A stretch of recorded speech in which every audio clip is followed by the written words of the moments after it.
Hello students, स्वागत है आपका यूट्यूब चैनल एलेक्स गुरु पर। नेटवर्क एनालिसिस या सर्किट थ्योरी सब्जेक्ट के वीडियो लेक्चर सीरीज़ में आज मैं आपके सामने लेकर के आया हूँ नोड और मैश एनालिसिस के यूनिवर्सिटी क्वेश्चन पेपर्स के कुछ क्वेश्चंस।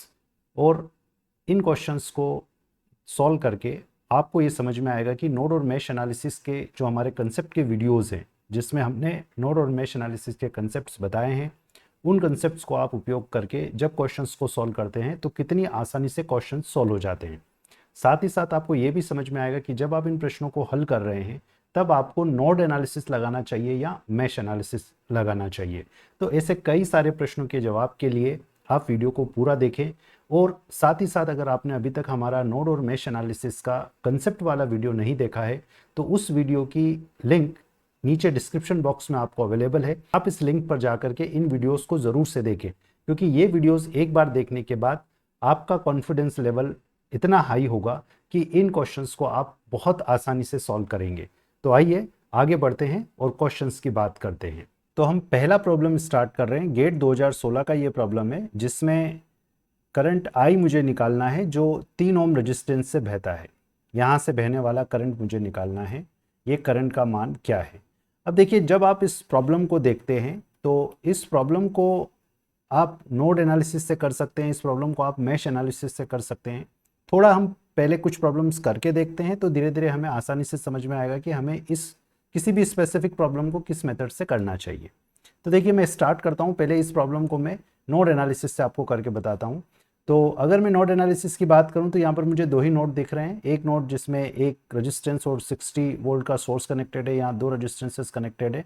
तो हम यहाँ पर क्या करें, 3 करंट मान लेते हैं। इस नोड का पोटेंशियल हम V मान लेते हैं और 3 करंट मान करके हम V का मान निकालें। तो V का मान हम क्यों निकाल रहे हैं?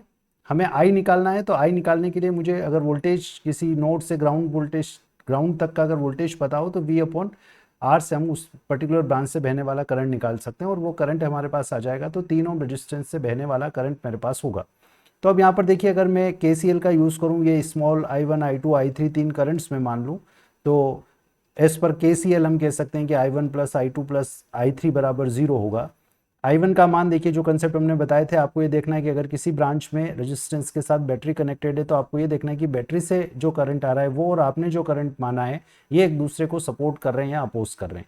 यहाँ इस पर्टिकुलर केस में हम देख रहे हैं कि हमारा माना हुआ करंट हमेशा नोड से बाहर होता है, वो इस दिशा में आ रहा है और इस 60 वोल्ट से इस दिशा में जा रहा है, मतलब एक दूसरे को अपोज कर रहे हैं। इसका मतलब इस 5 ओम रेजिस्टेंस पर जो वोल्टेज होगा वो इन दोनों का डिफरेंस होगा। तो डिफरेंस वोल्टेज हो गया V-60 और अपॉन रेजिस्टेंस हो गया आपका 5। तो ये हो गया इस पर्टिकुलर ब्रांच का करंट। फिर I2 करंट के लिए देखिए, I2 करंट के केस में हम यहाँ पर ये देख रहे हैं कि ये एक डिपेंडेंट सोर्स है। स्टूडेंट्स, मैंने कई बार आपको कहा है कि जब भी डिपेंडेंट सोर्स आता है आपको असहज नहीं होना है। आपको डिपेंडेंट सोर्स से दोस्ती करनी है, आपको उसके साथ मित्रता रखनी है, उसका दर्द हमें समझना है। उसका दर्द सिर्फ ये है, वो आपको सिर्फ इतना दुख देगा कि आपसे ये कहेगा कि मैं जिस पर डिपेंड कर रहा हूँ उसका मान आप आपके वेरिएबल की टर्म में निकाल के रख लीजिए, काम हो जाएगा। तो अभी हम क्या करते हैं, पहले उसका जो वैल्यू है वही वैल्यू यहाँ पर एज इट इज लिखते हैं।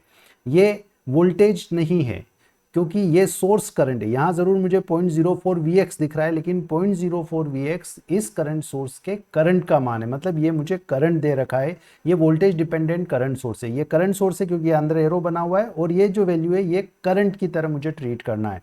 करंट और वोल्टेज क्या है बस ये समझते जाएंगे, हमारा काम आसानी से बनता जाएगा। अब इस सोर्स की वजह से जो करंट है और हमने जो करंट की दिशा मानी वो एक दूसरे के विपरीत है, इसलिए यहाँ पर आएगा माइनस करंट का जो वैल्यू है 0.04 Vx, वो हमने एज इट इज लिख दिया, प्लस I3। अब I3 इस पर्टिकुलर ब्रांच में ग्राउंड तक, यहाँ से लेकर के V से लेकर के ग्राउंड तक की ब्रांच की हम बात कर रहे हैं, तो यहाँ पर ये करंट हो जाएगा V upon total resistance 5 + 3 series में कनेक्टेड है, V/8 = 0। तो ये पहली इक्वेशन हो गई। अब इस इक्वेशन में Vx एक नया वेरिएबल हो गया। अब यहाँ पर देखिए Vx, अगर हम यहाँ पर देखें इस पर्टिकुलर केस में हम यहाँ देखें तो इस दिशा में जाने वाला करंट, यहाँ से आने वाला जो करंट अभी हमने लिखा वो करंट है V/8। अब ये करंट है और इस पर्टिकुलर 5 ओम रेजिस्टेंस में अगर I3 करंट फ्लो हो रहा है तो इस पर जो वोल्टेज इसी पॉलरिटी का, इसी प्लस माइनस का, क्योंकि करंट इधर से एंटर हो रहा है, इसी पॉलरिटी का वोल्टेज होगा 5 इंटू I3। तो ये हो जाएगा 5 इंटू V/8। बस देखिए ये 5 इंटू V/8 आप यहाँ पर रख दीजिए, आपका V आ जाएगा। तो अपन इसको सॉल्व कर लेते हैं थोड़ा सा।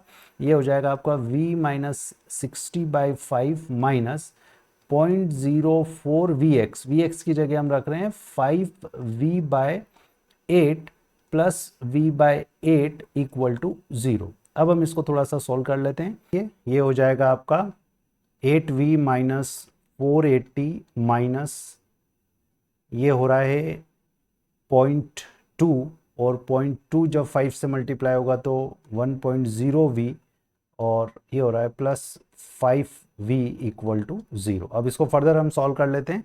तो ये हो रहा है आपका 8V प्लस 5V, 13V में से एक V गया तो 12V इक्वल टू 480, और V हम कह सकते हैं 480/12 मतलब 40 वोल्ट। तो V आ गया है, और V अगर आ गया है तो हमें पता है V अगर 40 वोल्ट आ गया है तो हमें पता है कि इस ब्रांच में बहने वाला करंट जो I3 हमने लिया था वही I है। जो हमें करंट I निकालना है वो V/8 है। तो ये 40/8 मतलब 5 एम्पियर हो गया। अब देखिए इसी प्रॉब्लम को, ये मैंने प्रॉब्लम एक नोड एनालिसिस अप्रोच से की है। आप इसी प्रॉब्लम को चाहते हैं कि मैश एनालिसिस से करें, तो देखिए अब हम इस प्रॉब्लम को मैश एनालिसिस से कैसे करते हैं। इसी प्रॉब्लम को हम मैश एनालिसिस से करते हैं। यहाँ पर देखिए आपको दो मैश दिख रहे हैं, और इस पहले मैश में मैं करंट I1 मान लेता हूँ, दूसरे मैश में मैं करंट I2 मान लेता हूँ। अब अगर इस पहले मैश में I1 करंट है और पहले मैश में अगर हम KVL लूप इक्वेशन बनाएंगे तो क्या बनेगी, देखिए -60 प्लस 5I1 फिर माइनस 0.04 Vx। क्या ऐसा लिख सकता हूँ मैं ऐसा नहीं लिख सकता, क्योंकि ये ऊपर 0.04 Vx लिखा है, लेकिन ये करंट की वैल्यू है। और हमने हमारे कंसेप्ट वाले वीडियो में आपको बताया है कि अगर आपके पाथ में करंट सोर्स आ रहा है तो आप वहां पर कभी भी KVL या लूप इक्वेशन ना बनाएं, मैश इक्वेशन ना बनाएं, क्योंकि ऐसे केसेस में आपको वोल्टेज नहीं देकर के करंट दिया जाता है, और करंट हम नहीं लिख रहे हैं यहाँ पर, सभी वोल्टेजेस का ड्रॉप का एडिशन हमें जीरो करना होता है। तो कुल मिलाकर के हम यहाँ पर अब ना ये इक्वेशन बना पाएंगे ना ये इक्वेशन बना पाएंगे। तो फिर हमें क्या करना था, ये केस हो गया हमारा सुपर मेश का। सुपर मेश कब, जब हमारे पास अगर दो लूप की कॉमन ब्रांच में कोई करंट सोर्स आ जाए तो हम इसको सुपर मेश कहते हैं, और तब हम एक लूप इक्वेशन बनाते हैं। मतलब हम एक ऐसा पाथ लेंगे जिस पाथ में आपका करंट सोर्स ना आए। तो इसी इक्वेशन को हम कंटिन्यू करते हैं। -65I1 जब मैं यहाँ जाऊंगा तो plus 3I2 plus 5I2 equal to 0। तो एक इक्वेशन तो हमारी ये हो गई। दूसरी इक्वेशन हम जानते हैं कि इस पर्टिकुलर ब्रांच में इस दिशा में जाने वाला करंट जब हम लेते हैं तो वो करंट हम मानते हैं I2 माइनस I1। ऊपर जाने वाला करंट हम I2 माइनस I1 लेते हैं, नीचे आने वाला करंट जब हम इस पर्टिकुलर मेश में चलते हैं तब हम लेते हैं I1 माइनस I2। तो यहाँ हमने करंट ले लिया I2 माइनस I1, और जब हम I2 माइनस I1 करंट लिख रहे हैं तो इस करंट का मान होगा 0.04 Vx। अब देखिए यहाँ आपको डिपेंडेंट सोर्स सिर्फ इतनी सी तकलीफ देगा कि आप इस Vx का मान I2 की टर्म में लिख लीजिए। यहाँ क्लियरली दिख रहा है कि अगर इस पर्टिकुलर ब्रांच में ये इंडिविजुअल पार्ट है मेश का, और अगर इस पर्टिकुलर ब्रांच में I2 करंट जा रहा है तो इस Vx का मान 5I2 होगा। बस इतना ही दर्द आपको ये देगा डिपेंडेंट सोर्स। तो ये हो गया I2 minus I1 equal to 0.04 into 5I2, मतलब ये हो गया आपका 0.2I2। अब हम इसको सॉल्व कर लेते हैं। 0.2I2 अगर आप इसको सॉल्व करें तो देखिए 0.2I2 इधर अगर आता है तो ये हो जाएगा आपका 0.8I2 इक्वल टू I1। हम इस I1 का मान यहाँ रख देते हैं। I1 का मान अगर हम वहाँ रखते हैं तो देखिए हमें क्या मिलेगा, -60 प्लस 5 इंटू 0.8I2 मतलब 4I2 पॉइंट है इसलिए। फिर अगर आप यहाँ, तो हमें कुछ चेंज करना ही नहीं है, 3I2 ही रहेगा, ये भी 5I2 रहेगा। ओहो बहुत आसान हो गया ये तो, इक्वल टू 0। अब देखिए कितना हो गया, 4 और 3 7 और ये 5 मतलब 12I2 इक्वल टू 60 हो गया, और I2 इक्वल टू हो गया 5 एम्पियर। ओहो वही तो करंट आ गया, वही करंट आ गया। जो मुझे निकालना था वो करंट सीधे I2 इक्वल टू 5 एम्पियर मुझे यहाँ पर मिल गया है। यही करंट इस पर्टिकुलर ब्रांच में बह रहा है। तो देखिए ये पर्टिकुलर प्रॉब्लम मैश एनालिसिस से एक स्टेप में हो गई, नोड एनालिसिस में थोड़ा सा हमें ज़्यादा मेहनत इसमें करना पड़ी। तो ये कोई बहुत बड़ा इशू नहीं होता है अगर हमारे कंसेप्ट क्लियर है, हम करंट वोल्टेजेस को सही मान रहे हैं और क्वेश्चन को अगर सही तरीके से हम सॉल्व करने की कोशिश करेंगे तो किसी भी अप्रोच से आप करिए, 1-2 सेकंड का फर्क पड़ रहा है, अदरवाइज आपका प्रॉब्लम बहुत अच्छे से सॉल्व हो रहा है। तो अब हम चलते हैं अगले क्वेश्चन पर। तो देखिए ये क्वेश्चन नंबर 2 हम ले रहे हैं। इसमें इस पर्टिकुलर ब्रांच में 5 ओम रेजिस्टेंस से बहने वाला करंट मुझे निकालना है और आपके लिए कोई कंपल्शन नहीं है कि आप इसे नोड एनालिसिस से करें या इसे मैश एनालिसिस से करें। तो आइए हम देखते हैं हम इसमें क्या अप्रोच लगाएं। अगर हम इस पर्टिकुलर प्रॉब्लम को मैश एनालिसिस से करें तो देखिए हमारे पास यहाँ पर 3 मैश दिख रहे हैं, 1, 2 और 3। कई बार करंट सोर्सेस अगर इंडिविजुअल ब्रांचेस में लगे हैं तो हमें हेल्पफुल होता है, इसलिए हम इस पर्टिकुलर प्रॉब्लम को मैश एनालिसिस से करने की कोशिश करते हैं। अच्छा होगा, कई सारे कंसेप्ट हमारे यहाँ पर रिकॉल हो जाएंगे, रिकैप हो जाएगा। तो ये हमने I1, I2, I3 3 करंट्स मान लिए हैं। इन 3 करंट्स को मानने के बाद देखिए मैं थोड़ा सा रिकैप दूंगा आपको कंसेप्ट का। इस पर्टिकुलर प्रॉब्लम में हमें ये अच्छे से समझ में आना चाहिए कि किस पर्टिकुलर रेंज में कौन सा करंट बहने वाला है। तो यहाँ पर अगर आप देखें तो इस पर्टिकुलर मेश के इस रेंज में यहाँ से लेकर के यहाँ तक सिर्फ I1 करंट बहने वाला है। इस ब्रांच में I1 माइनस I2, इस ब्रांच में I2 माइनस I3, इस पर्टिकुलर रेंज में I3, इसमें I1 माइनस I3 और इसमें I2 अकेला। मतलब मेश का जो इंडिविजुअल पार्ट है वहां पर सिर्फ मेश करंट, बाकी जो कॉमन पार्ट है वहां पर दोनों करंट्स का डिफरेंस हमें कैसे लेना है, जब हम जिस पर्टिकुलर ब्रांच में चलेंगे, जिस पर्टिकुलर मेश में चलेंगे, उस मेश के करंट को हम बड़ा मानेंगे और दूसरे को छोटा मानेंगे। तो डिफरेंस I1 माइनस I2, अगर आप पहले लूप में चल रहे हैं तो दूसरे लूप में चल रहे हैं तो उसी पर्टिकुलर करंट को हम I2 माइनस I1 बोल देंगे। तो इन कंसेप्ट्स को याद रखते हुए, दिमाग में रखते हुए अब हम चलते हैं लूप नंबर 1 में इक्वेशन बनाने।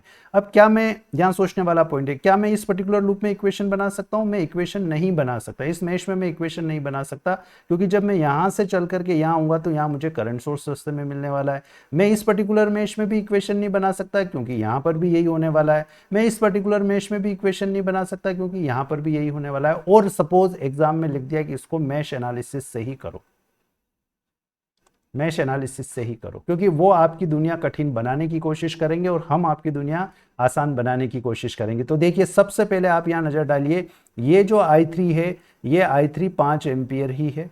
पहले ही आप लिख सकते हैं कि ये जो पर्टिकुलर करंट सोर्स है इस मेश के इंडिविजुअल ब्रांच में कनेक्टेड है, इसलिए इससे बहने वाले करंट का मान 5 एम्पियर होगा। एक इक्वेशन आप यहां से लिख सकते हैं कि I1 माइनस I2, चूंकि ये जो 2 एम्पियर का करंट सोर्स है ये इन दोनों की कॉमन ब्रांच में लगा हुआ है और इस दिशा में करंट जब हम इस पहले मेश में चलेंगे तभी हमें मिलेगा, इसलिए हम कह सकते हैं कि I1 माइनस I2 का मान 2 एम्पियर होगा। 2 इक्वेशन मिल गई, देखिए 3 अननोन के लिए 2 इक्वेशन मिल गई। तीसरा जो इक्वेशन है वो तीसरा इक्वेशन हम कैसे बनाएंगे, हम आपको पहले भी बता चुके हैं। आपको एक ऐसा रास्ता लेना है, आपको एक ऐसा रास्ता देखना है जिस रास्ते में मेरे रास्ते में करंट सोर्स ना आए, मुझे उससे नहीं है प्रेम, तो ये यहां नहीं आएगा। मैं यहां से चलूं, मुझे करंट सोर्स को अवॉइड करके एक लूप इक्वेशन बनानी, क्योंकि ये फिर से सुपर मैश जैसा कुछ हो गया, यहाँ बीच में सुपर मैश आ गया, तो मुझे करंट सोर्स को अवॉइड करते हुए इक्वेशन बनानी है। तो ये मैंने करंट सोर्स को अवॉइड करके इक्वेशन बना लिए और उसमें पर्टिकुलरली ये इंपॉर्टेंट है कि आप जब जिस मैश से होकर गुजरेंगे उस मैश का करंट अगर कॉमन ब्रांच से गुजर रहे हैं तो कॉमन ब्रांच वाला जो करंट है वही करंट लेना है। तो यहां से चलते हैं, देखिए यहां से चलते हैं, यहां से चले -10 फिर +2 इंटू I1, क्योंकि पहला करंट यहां बह रहा है, यहां आए तो +2 इंटू I2, यहां आए तो +5 इंटू I2 माइनस I3। देखिए अगर आपको कहीं कोई कंफ्यूजन लगता है, कहीं कोई डाउट लगता है तो आप कमेंट बॉक्स में कमेंट ज़रूर से करें, हम कोशिश करेंगे आपके डाउट सॉल्व करने की और इन चीज़ों को आपके लिए और बेहतर बनाने की। आखिरी जो 1 है इसमें आएगा, क्योंकि मैं अब कहाँ से इधर से होकर के मैं इधर से होकर के इधर जा रहा हूँ। अब कोई कह सकता है कि सर आप इधर क्यों निकल लिए, इधर से ही चले जाते। इधर से नहीं जा सकते, इधर से इसलिए नहीं जा सकते क्योंकि इस दिशा में जो करंट है वो इधर से घूमते हुए ही मिलेगा। आप इन एरो को देखिए, ये क्लॉकवाइज एरो, इसमें जब मैं घूमूंगा तो मेरी दिशा ये रहेगी, लेकिन जब मैं इसमें घूमूंगा तो मेरी दिशा ये रहेगी। इसलिए I1 minus I3 equal to 0। इसमें मुझे लगता है किसी को कोई कन्फ्यूजन नहीं होना चाहिए। अब ये 3 इक्वेशंस मेरे पास है, तीनों इक्वेशंस की सहायता से हम I1, I2 और I3 का मान निकाल सकते हैं। I3 तो मेरे पास ऑलरेडी आ गया है।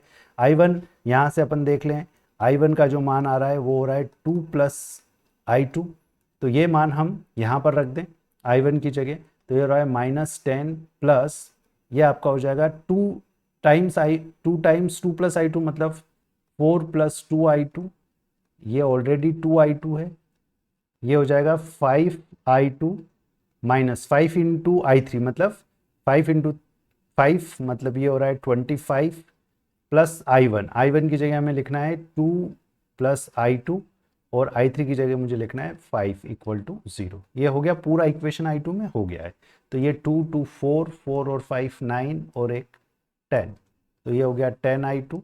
उसके बाद में आप यहाँ से चलें, -10 + 4 -6 और -25, ये हो गया -31 +2 किया मतलब 2 कम हो गया, -29 और -5 किया तो ये हो गया -34 = 0। तो I2 हो गया फाइनली 34/10 या 3.4। अब I2 का मान आ गया, I3 का मान आ गया, मुझे इस पर्टिकुलर 5 फॉर्म में इधर से जाने वाला करंट I अगर लिखना है तो ये करंट I का मान होगा I3 - I2, क्योंकि इस दिशा में जाने वाला करंट मैं जब इस मेश में चलूंगा तब मुझे मिलेगा, इसलिए I3 - I2, ये यहाँ पर 2 है, तो I3 का वैल्यू आया है 5 - 3.4, तो यहाँ से ये 3.4 अगर आप 5 में से माइनस करेंगे तो 1.6 एम्पियर आपका आंसर आ जाएगा। This is all about this problem. तो देखिए कंसेप्ट्स बहुत इंपॉर्टेंट होते हैं, अगर आप उन कंसेप्ट्स का यूज़ करके क्वेश्चन को सॉल्व करेंगे तो क्वेश्चन में आपको कहीं से कहीं कोई दिक्कत कभी नहीं होने वाली है।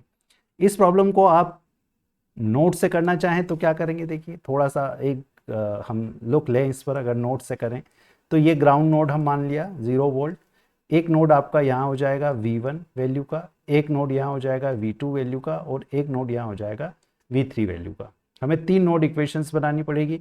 पहले नोड पर जब आप इक्वेशन बनाएंगे तो V1 - 10/2 प्लस, मैं थोड़ा सा इधर ले लेता हूँ, V1 - 10/2 प्लस 2 एम्पियर, ये वाला करंट दे रखा है इसलिए, प्लस V1 - V3/2 = 0। इस पर्टिकुलर नोड पर V2/1 प्लस V2 - V3/5 - 2 = 0। इस पर्टिकुलर नोड पर V3 - V1/2 plus 5 plus V3 - V2/5 = 0। ओह, देख के ही लग रहा है कि नोड एनालिसिस में जब आप नोड्स मान के इस प्रॉब्लम को सॉल्व कर रहे हो तो कैलकुलेशन थोड़ा सा ज़्यादा हैवी जा रहा है, तो क्यों ना हम इसको मैश पर ही छोड़ें। आप चेक करने के पॉइंट ऑफ व्यू से इस पर्टिकुलर प्रॉब्लम को इस मेथड से भी सॉल्व करके देख सकते हैं। तो स्टूडेंट्स, इस लेक्चर में इतना ही। मैश और नोड एनालिसिस पर और प्रॉब्लम्स लेकर के हम आपके सामने आते रहेंगे। आपको अगर ये वीडियो पसंद आया है तो आप वीडियो को लाइक ज़रूर से करें, शेयर करें, चैनल को सब्सक्राइब करें ताकि हमें मोटिवेशन मिलता रहे, हम ऐसे वीडियोस और आपके लिए लेकर के आते रहें। और कोई अगर आपको इससे रिलेटेड प्रॉब्लम्स हो, कन्फ्यूजन्स हो तो आप कमेंट बॉक्स में कमेंट ज़रूर से करें। प्रॉब्लम्स को आप ज़्यादा से ज़्यादा सॉल्व करें। अगर आप ज़्यादा से ज़्यादा प्रॉब्लम्स लेकर के सॉल्व करेंगे तो आपका कॉन्फिडेंस लेवल ऑटोमेटिकली बनता जाएगा। जब प्रॉब्लम्स बनती है तब कॉन्फिडेंस लेवल हमारा बढ़ता जाता है और बनता जाता है। बने रहे एलेक्स गुरु पर और साथ ही साथ आपकी लर्निंग को आप कंटिन्यू रखें। Thank you.